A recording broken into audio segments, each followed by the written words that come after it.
The Towering Inferno is a film from 1974 that takes you inside the world's tallest building on its opening night. A fire breaks out, and the guests at the grand party on the top floor must find a way to survive.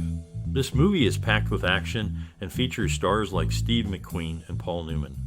As for a favorite actor, many viewers admire Steve McQueen for his cool demeanor and heroic actions. While I don't have personal experiences, this film has inspired many to learn about fire safety and the importance of emergency preparedness. Now, we'd love to hear from you. What is your most memorable moment or experience with the Towering Inferno? Your stories and memories are important to us, so please share them in the comments below. Stay tuned for more surprising, funny, and touching facts about this classic film. Keep watching. The Towering Inferno stands out as a notable film within the disaster genre of the 1970s. With a star-studded cast including Steve McQueen, Faye Dunaway, Paul Newman, William Holden, Fred Astaire, and Jennifer Jones, the movie delivers a dramatic portrayal of a catastrophic fire in a skyscraper. The performances are compelling, particularly those of McQueen with his commanding presence, and Jones with her striking beauty and nuanced acting, which marked her final film appearance. Astaire showcases his range beyond dance, adding depth to the ensemble. The film's special effects are impressive, considering the absence of modern CGI, and they contribute to a consistent level of suspense throughout the narrative. Unlike the Poseidon Adventure, which front-loads its action, the Towering Inferno maintains tension and excitement to the very end. The production design, reflective of the era's aesthetic, and the memorable Oscar-winning song add to the film's distinctive character. While the movie's depiction of disaster may resonate differently in a post-9/11 context, it remains a significant piece of cinema from that decade.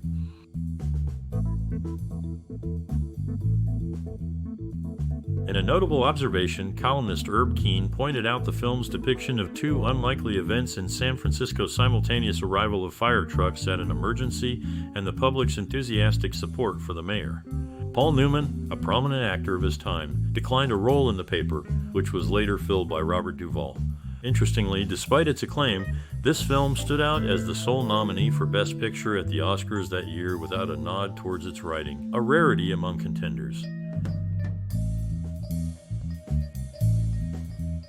In the early stages of his career, Paul Newman took on leading roles in several Broadway productions, but did not gain recognition from the Tony Awards until much later in life.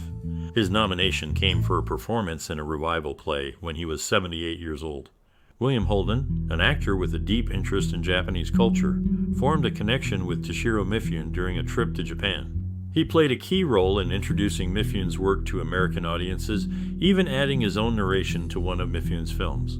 The film that brought these two actors together was born from the merging of two novels and the collaboration of two major studios. The success of a previous disaster film had sparked a race to secure rights to similar stories, resulting in a unique partnership between Warner Brothers and 20th Century Fox. This alliance was strategic, allowing them to share production costs and divide the box office earnings between the United States and the rest of the world.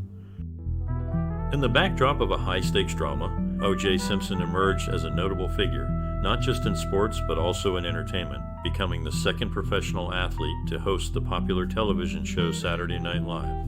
However, he was notably absent from the show's 25th anniversary celebration. The film also featured HH-1N helicopters, which initially bore the original paint scheme of the search and rescue flight at Nas Limor in California.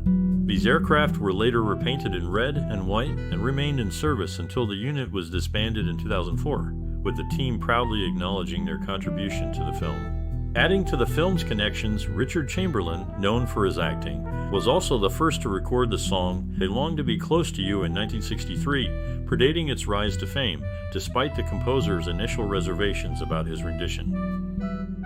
In the midst of shifting roles and studio demands, Steve McQueen found himself detached from a project set in the gambling heart of Las Vegas, which was to include a mafia storyline and a part for Dean Martin.